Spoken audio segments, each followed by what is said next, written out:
मार्गशीर्ष शुक्ल एकादशी गीता जयंती के नाम से जानी जाती है। मान्यता है कि गीता का प्रादुर्भाव कुरुक्षेत्र में मार्गशीर्ष मास में शुक्ल पक्ष की एकादशी को लगभग 5000 वर्ष पूर्व हुआ था। यह तिथि मोक्षदा एकादशी के नाम से भी विख्यात है। गीता का उद्भव किसी आचार्य द्वारा उपदेश से नहीं हुआ, न ही किसी तपस्वी की वाणी से फूटा, बल्कि यह तो युद्ध के मैदान में दो विरोधी सेनाओं के बीच खड़े होकर दिया गया दिव्य संदेश है।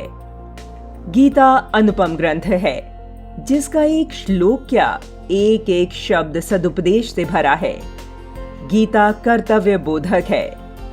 अर्जुन को जब अन्याय के विरुद्ध शस्त्र उठाना था, तब उसे प्रमाद हो गया।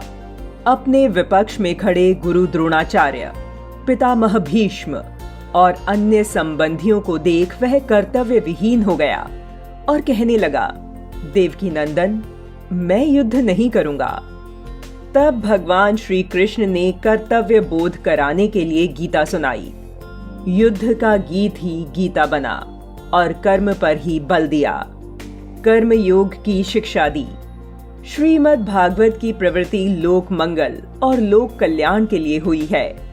हमारे जीवन को परमानंद से भर देने और सद्कर्म की शिक्षा देने के लिए ही गीता का अवतरण हुआ है। हमारे जीवन में ज्ञान, भक्ति और धर्म तीनों का समन्वय कर देने वाली भगवान की वाणी मानव जीवन का सर्वांगीण विकास करती है। हमारा ज्ञान भी शुद्ध, हमारी भावना भी शुद्ध और हमारे कर्म भी शुद्ध।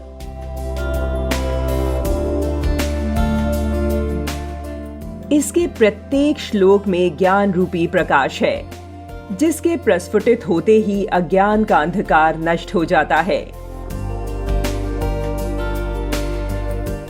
गीता जीवन के यथार्थ का साक्षात्कार करवाकर जीने की कला सिखाती है। स्कंद पुराण में भगवान कहते हैं, मैं गीता के आश्रय में रहता हूँ। गीता मेरा श्रेष्ठ घर है।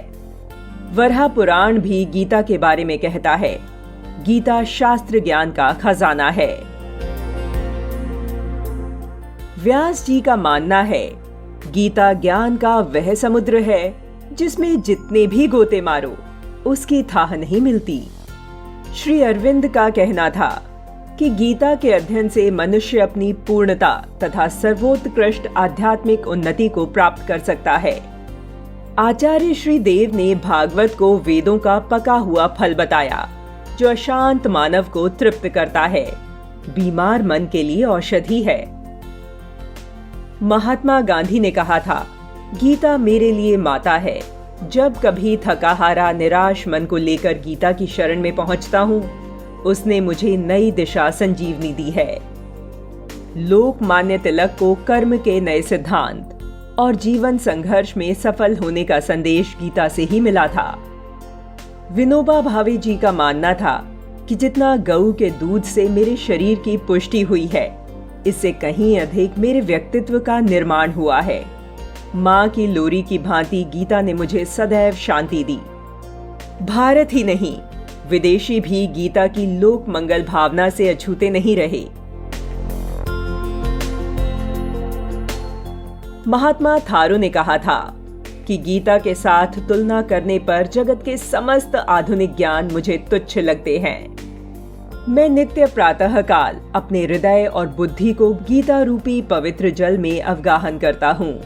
सर एडविन आर्नोल्ड लिखते हैं कि भारत के सर्वप्रिय काव्यमय दार्शनिक ग्रंथ के बिना अंग्रेजी साहित्य निश्चय ही अपूर्ण है।